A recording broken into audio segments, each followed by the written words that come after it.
Hello मेरे प्यारे बच्चों में और आप लोग के समक्ष एक और नए वीडियो के साथ। तो आप लोग तैयार हो जाइए। आज हम लोग हिस्ट्री का लेक्चर नंबर 18 देखेंगे और देखेंगे कि क्या क्या चीज़ें एग्जाम के पॉइंट ऑफ व्यू से इस समरी में से पूछी जा सकती है। तो माई सेल्फ एच जी बैठे मैं लाइफ यूनिवर्स क्लासेस का ऑर्डर एंड टीचर और आप लोगों के लिए हिस्ट्री से जुड़ी हुई सीरीज में अभी आप लोगों को पढ़ा रहा हूँ, मतलब गाइड कर रहा हूँ। तो फिर देखिए मौर्य वंश में हम लोगों ने चंद्रगुप्त मौर्य को देख लिया था। प्रीवियस 2 वीडियो देख लीजिएगा तो चंद्रगुप्त मौर्य के बारे में आपको फिर से रिवीजन हो जाएगा। और मौर्य वंश में आज हम लोग थोड़ा सा 2 लोगों को देखेंगे। फिलहाल इस वीडियो में अशोक कंप्लीट नहीं हुए हैं, ये मैं आपको पहले बता देता हूँ। अशोक का जो सिस्टम है वो मैं आपको नेक्स्ट वीडियो में भी बताऊँगा। तो ठीक है, आगे चलते हैं। तो अब जो शासक होगा चंद्रगुप्त के जाने के बाद, मैंने बताया कि चंद्रगुप्त मौर्य ने जाकर कर्नाटक में श्रवणबेलगोल में जाकर रुक कर और वहाँ पर अपने अंतिम दिन बिताए। और उस बीच में फिर शासन सत्ता की जो बागडोर आ रही है, वो शासन सत्ता की जो बागडोर संभाल रहे हैं वो हमारे बिंदुसार संभाल रहे हैं। बिंदुसार, ठीक है। तो बिंदुसार जो थे ये चंद्रगुप्त के बाद राजा बने। याद रखिएगा, ये चंद्रगुप्त के बाद ये राजा बने, ठीक है। इनका एक नाम है अमित्रघात, यानी शत्रु का विनाशक, यानी शत्रु का विनाश करने वाला। इनको एक उपाधि दी गई थी, अमित्रघात यानी शत्रु विनाशक, यानी शत्रु का विनाश करने वाला, ठीक है ना। आगे चलते हैं। इनके समय में एक बात याद रखिएगा, क्वेश्चन में आ सकता है, यूनानी राजदूत का आना। इनके समय में एक यूनानी राजदूत आया था जिसका नाम था डायामेकस। ध्यान रखिएगा, यूनानी राजदूत आया था, एम्बेसडर जिसको कहते हैं, वो आया था। और एक चीज और ध्यान रखिएगा, इनके समय में चाणक्य थे राज दरबार में, मतलब चाणक्य इनके समय तक राज दरबार में आपको मिलेंगे, ठीक है ना। आगे चलते हैं। राजदूतों का कार्य। अब राजदूतों का कार्य क्या होता है? एक देश की संस्कृति को जानना, उसकी शासन को जानना, उसके प्रशासन को जानना और दूसरे देश में जाकर उसके बारे में बताना कि वहाँ की राजनीति, वहाँ की शासन इतनी मजबूत है, वो इस तरीके से वर्क कर रहे हैं, इसीलिए उनका समाज में प्रभुत्व ज़्यादा है। तो इसलिए राजदूतों का कार्य यही होता है कि वो संस्कृति और प्रशासन यानी कि कल्चर और जो सिस्टमेटिक सिस्टम है, मतलब जो उसका क्या करते हैं, प्रचार प्रसार करते हैं, ठीक है ना। आगे चलते हैं। इसके बाद अशोक आते हैं, मतलब बिंदुसार का ज़्यादा बड़ा कार्यकाल नहीं था, लेकिन जो कार्य संभाले वो अशोक ने किए हैं, ठीक है। अशोक द ग्रेट ने किए, और ग्रेट तो कलिंगा युद्ध के बाद हुए थे, लेकिन उससे पहले की थोड़ी जर्नी हम लोग देखते हैं। तो अशोक बिंदुसार के पुत्र ने गद्दी संभाली, है ना। ये बिंदुसार के पुत्र हैं, इन्होंने क्या किया, गद्दी को संभाला, ठीक है। अन्य नाम याद रखिएगा, कई बार एग्जामों में आ चुका है, अशोक वर्धन। पुराणों में अशोक का एक नाम उल्लेखित है जिसका नाम है अशोक वर्धन। ये बात फिर से इंपोर्टेंट है, हाईलाइट कर लीजिएगा। बौद्ध धर्म का प्रचार प्रसार। अशोक ने अपने पुत्र, ध्यान दीजिएगा, अशोक ने अपने पुत्र महेंद्र व पुत्री संघमित्रा को श्रीलंका भेजा था। किस के लिए? बौद्ध धर्म के प्रचार के लिए, ठीक है ना। आगे चलते हैं। शिलालेखों का प्रचलन का श्रेय। इन्होंने शिलालेखन करवाए, यानी कि पत्थरों को कुरेज कर उन पर लिखवाना। किसी प्रकार की इंफॉर्मेशन को पत्थरों पर कुरेज कर लिखवाने की प्रथा को ही शिलालेखन कहा जाता है। और शिलालेखन को अशोक ने ही बढ़ावा दिया, यानी अशोक ने ही इस आर्ट को क्या किया, कहीं ना कहीं वर्क करवाया। अच्छा, एक चीज और भी पता चलती है, देखिए शिलालेख जहां तक लगे होंगे उससे एक बात और भी पता चल जाती है कि राजा का शासन कहां तक रहा होगा, है ना। जैसे अगर आपको पता लगाना है कि भारत कहां तक है, तो भारतीय करेंसी जहां तक जा रही होगी, जहां भी इसका यूज हो रहा होगा वहां तक भारत है। तो ये सारी चीजें कहीं ना कहीं इन सब चीजों को भी गाइड कर देती हैं कि उनका क्षेत्र क्या रहा होगा, ठीक है ना। आप लोग इससे भी आइडिया लगा सकते हैं।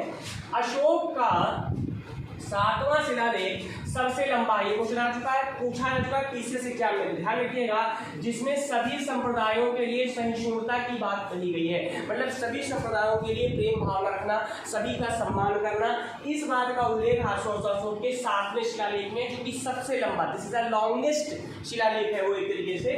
आगे चलते हैं। अशोक, अब अशोक की थोड़ा सा शारीरिक बात भी कर लेते हैं। अशोक शारीरिक तौर पर ज्यादा सुंदर नहीं थे।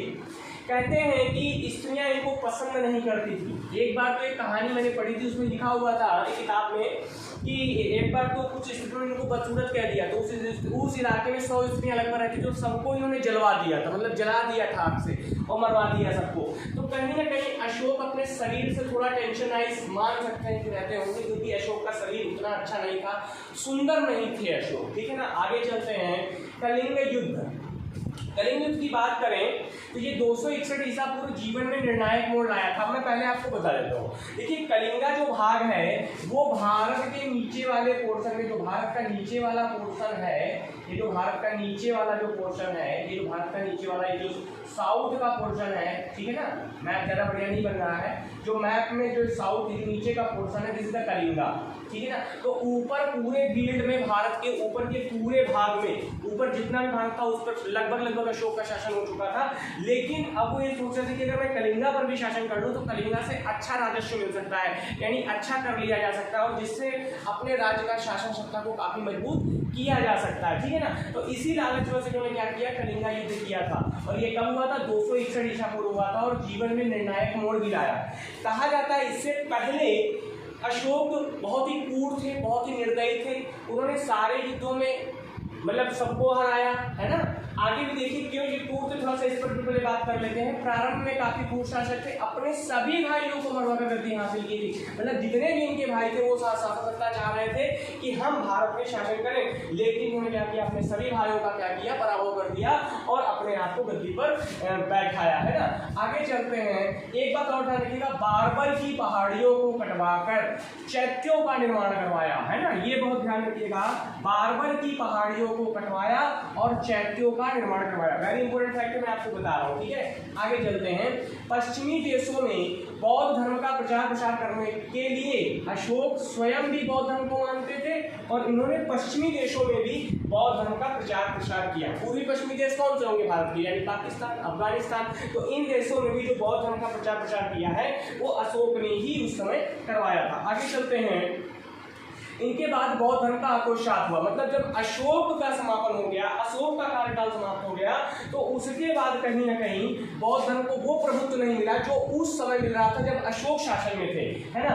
और हिंदू धर्म को बढ़ावा मिलने लगा। उस समय क्या हुआ, हिंदू धर्म को बढ़ावा मिलने लगा, है ना। आगे चलते हैं, एक और पॉइंट देख लेते हैं। शिलालेखों में उस समय के राजाओं का वर्णन है। देखिए शिलालेख लिखवाने का मेन तात्पर्य यही था कि जैसे किसी राज्य में शिलालेख लगा दिया गया तो उस शिलालेख में ये इंगित कर दी जाती थी कि कब कौन सा युद्ध हुआ है, कब कौन सा राजा हारा है, कब किसको गद्दी मिली है। तो इन सब चीजों के बारे में जानकारी कहीं ना कहीं शिलालेखों से ही पता चली है आज की डेट में। तो इन शिलालेखों से एक फायदा ये भी निकलकर सामने आता है। आगे चलते हैं।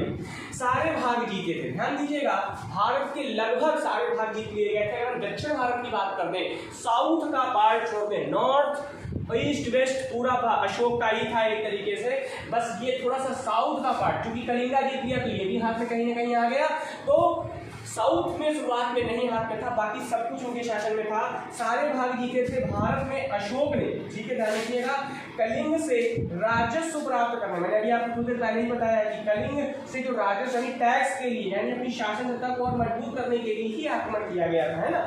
लेकिन हुआ कुछ यूं कि कहते हैं कि लाखों की संख्या में लोग मारे गए, बच्चे बेघर हो गए, स्त्रियां विधवा हो गई और इन सबको देखकर कहीं ना कहीं अशोक अंदर से द्रवित हो गया और वो पहली बार टूटा अपनी जिंदगी में। मतलब टूटा क्या कि वो कहीं ना कहीं उसकी सोच ही बदल गई। अशोक द ग्रेट की सोच बदलने का मेन रीजन कलिंगा युद्ध ही था, ठीक है ना। उससे पहले उसको दया नहीं आती थी, लेकिन अब उसको दया आई और उसने जाकर बौद्ध धर्म को अपनाया और बौद्ध धर्म के हिसाब से सिस्टम, बौद्ध धर्म के हिसाब से सारे कार्य किए, है ना। मैंने अभी आपको ऊपर बताया था कि अशोक ने अपने पुत्र महेंद्र मित्रा को लंका भेजा था इसीलिए कि वो बौद्ध धर्म का प्रचार प्रसार कर सके, है ना। अशोक नहीं चाहते थे कि आगे चल के और युद्ध हो और लड़ाई झगड़े हो, है ना। तो कहीं ना कहीं लोगों को ये कलिंग युद्ध ही अशोक की सोच को परिवर्तित करने वाला था, है ना। कलिंग जीतना आवश्यक समझा, लेकिन इस युद्ध में लाखों की संख्या में लोग मारे गए। ध्यान रखिएगा, लाखों की संख्या में लोग मारे गए थे, है ना। बच्चे बेघर हो गए, है ना। माँ बाप बच्चे के माँ बाप ही नहीं है ना। बड़ी परिस्थितियां बड़ी दयनीय हो गई थी और उन सब चीजों को देखकर अशोक काफी दलित हुए थे, है ना। आगे चलते हैं। कलिंग युद्ध में अशोक का जीवन परिवर्तन कर दिया। देखिए कलिंग युद्ध ने जो परिवर्तन, ध्यान रखिएगा, उन्होंने माना कि हमेशा जीवन में मध्यम मार्ग अपनाना चाहिए। मतलब न ज्यादा बड़ा बनना है और न ज्यादा छोटा बनना है। अगर आप अपने जीवन में मध्यम मार्ग अपना के चलते हैं, मतलब न ज्यादा हाई लेवल न ज्यादा लो लेवल, बीच में रहेंगे तो आप हरदम खुश रहेंगे। ये बात अशोक ने भी मानी थी। तो ठीक है, मैंने आज अभी आपको अशोक के बारे में इतनी इन्फॉर्मेशन दी है और मैं अभी और कलेक्शन कर रहा हूँ जो कि इंपॉर्टेंट क्वेश्चन जहाँ से बनते हैं उनको मैं अशोक के नेक्स्ट वीडियो में, मतलब मैं लेक्चर नंबर 19 लेकर आऊँगा, जिसमें अशोक के बारे में काफ़ी कुछ नॉलेज मैं आपको दूंगा। तो ठीक है, अगर मेरी इन्फॉर्मेशन आपको अच्छी लगी हो, मेरा लेक्चर आपको पसंद आया हो, तो इसको लाइक करें, सब्सक्राइब करें और शेयर कर दें, जिससे आपको मेरे वीडियो आपको इस तरह से मिलते रहें और आप घर में बैठ के एंजॉय करते रहें और मौज करते रहें। तो फिर मिलेंगे, टिल देन बाय बाय।